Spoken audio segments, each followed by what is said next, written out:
Welcome to the Arlington Street Church podcast. Founded in 1729, Arlington Street continues today as a gathering place for progressive people of faith in the greater Boston area and beyond. We are located at the corner of Arlington and Boylston Streets, across from the Public Garden in Boston, Massachusetts. Please visit ascboston.org for more information about this historic Unitarian Universalist congregation. Arlington Street Church, gathered in love and service for justice and peace.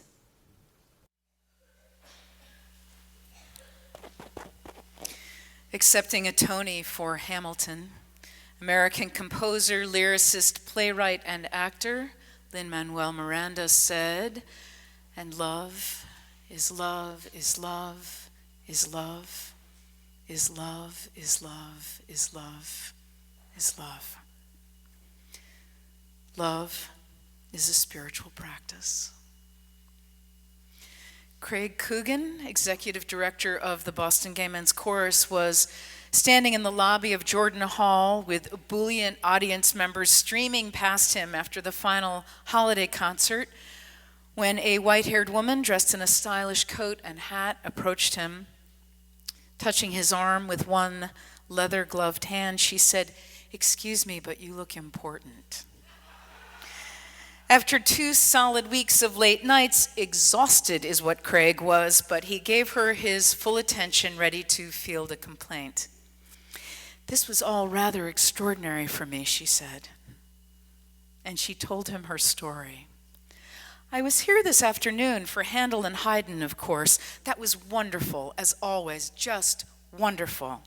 When it ended, I was gathering myself to leave, and, well, I don't move as quickly as I used to. Actually, I move rather slowly, and it took me a long time, such a long time, to get into my outerwear and gather up my purse and my cane, that the hall was empty by the time I was finally ready to leave. And then these nice young men came in and started setting up all these stairs, changing the stage and making it all look rather dramatic. And I called out, 'Excuse me, young men, but what's happening here?' And one of them, he was very handsome, walked down the aisle to greet me and explained that the Boston Gay Men's Chorus was going to perform here this evening. 'Imagine that, a Boston Gay Men's Chorus,' I said to him. And before he could say another thing, I said, 'Well, I'd like to stay and hear your concert. May I purchase a ticket?' And he gave me his arm, and we walked to the box office in the lobby. I'm afraid I walk very slowly, but he was extremely patient. And did I say he was very handsome? And I bought an excellent seat, and that's how I found myself spending the day at Jordan Hall and having one of the best days of my life." Craig told her how happy he was that she had enjoyed the concert. "Oh, I enjoyed it," she said, "but it's so much more than that. This concert has changed my life." Craig, suddenly feeling less tired, was all ears. "Well," she said, "after this concert, I feel that I can finally understand a little of what my mother's life was like after she became a man. And suddenly, I feel that I've had a marvelous view into my son's life. My son is gay. And this was, well, shall I say, a gay evening indeed. I can't wait to call him and tell him about it. You haven't seen the last of me. I'll be at your next concert, and I'm bringing family and friends."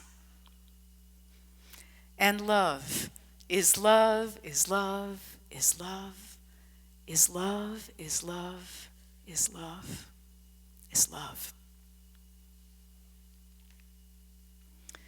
Author Stella Blackman writes, "Last month I came across a New York moment I'll never forget. Just after sunset, I was walking along the Brooklyn Promenade when I spotted a couple having a candlelit picnic. They were seated in blue lawn chairs pulled up to a fold-out table. One had just finished telling a joke, and they threw back their heads in laughter. Weeks later, I saw the pair in the same location, introduced myself to Jane and Terry, and asked about their picnic tradition. They've been at it for 24 years, ever since they moved to Brooklyn. They spent every sunset outside by the water.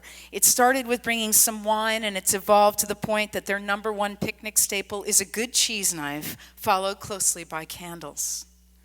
Stella asks them if they have their favorite dinner conversations.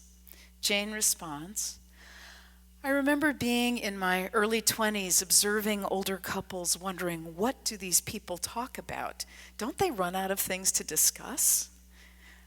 What I didn't realize was that the longer you're together, the more you have to talk about. You have more friends in common, more experiences. You have these stories about your lives, these stories about other people's lives. And then Stella asks the really important question, what's the key to a good marriage? Terry answers, for us, it's just connecting again at the end of the day, sitting down without distractions. Jane adds, it's not that we don't annoy each other. I wouldn't help pack all this if I were mad. But we've learned over the years how to talk things through. The thing is, it's just easier to be in a good mood. And be generous to one another. Apologize often. Terry chimes in again. When we're spending time together, our slogan is to have as much fun as possible. Also, Jane adds, it's important to remember that each partner is responsible for their own happiness. You can't rely on the other one to always entertain you. And love is love, is love, is love, is love, is love, is love, is love.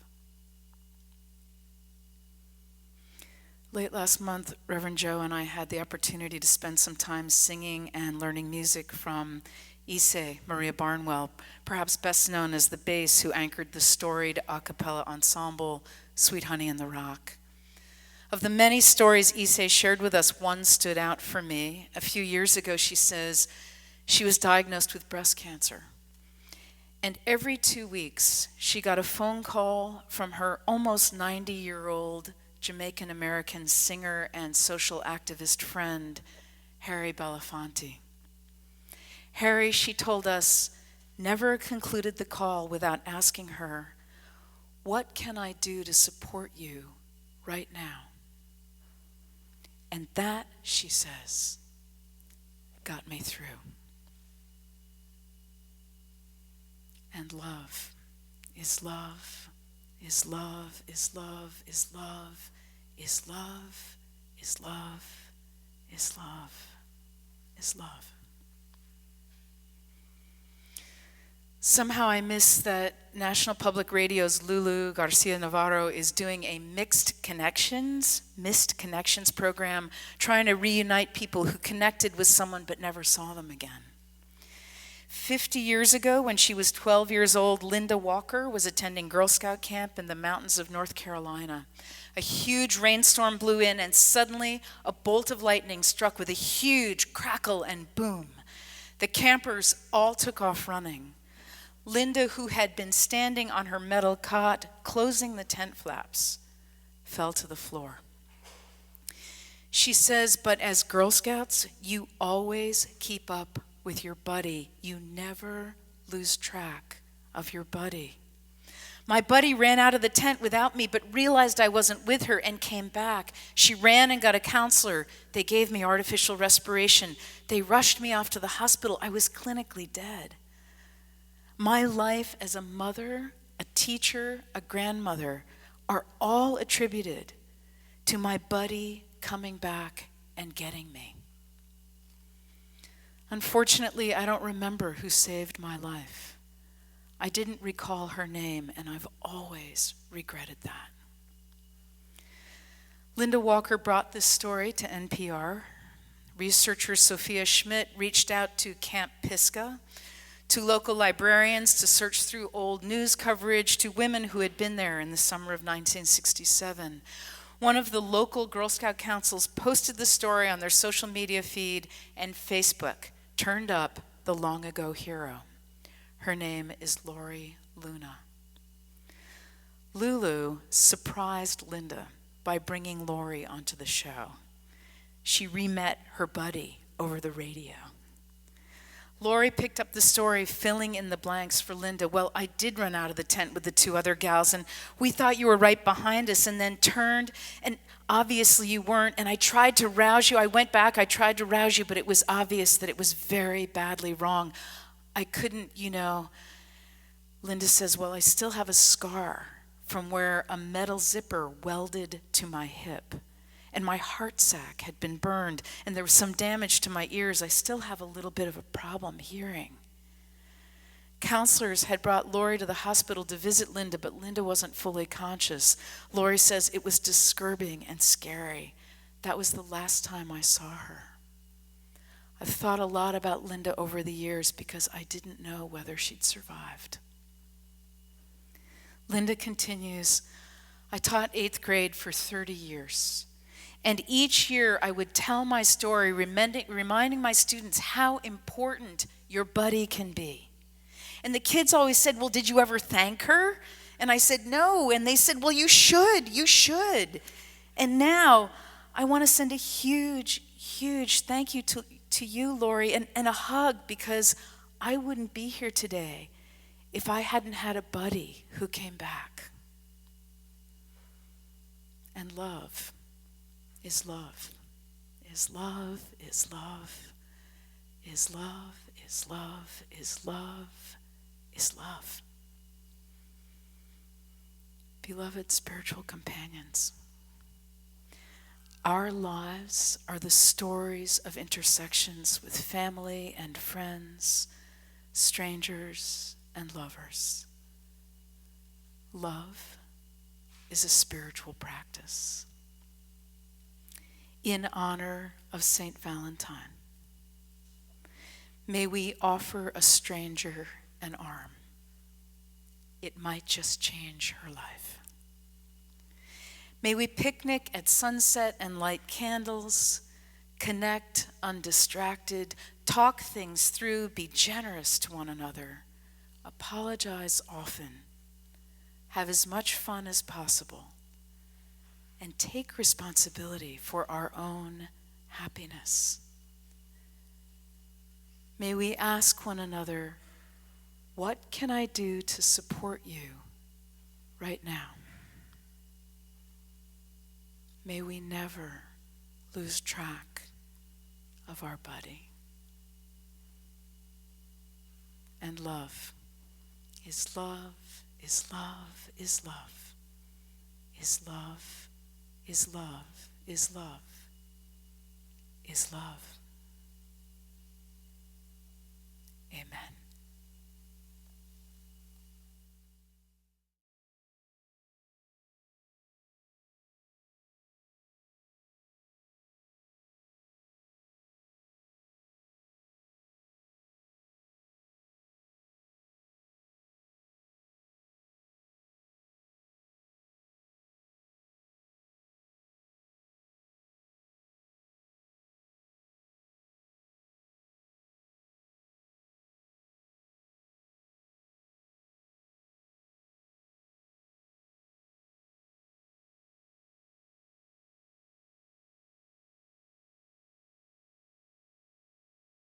Thank you for listening to this week's podcast. We would love to hear from you via email at office@ascboston.org or through our Facebook page. If you would like to support the good work of Arlington Street Church, please consider a contribution by check in the mail or through our website, ascboston.org.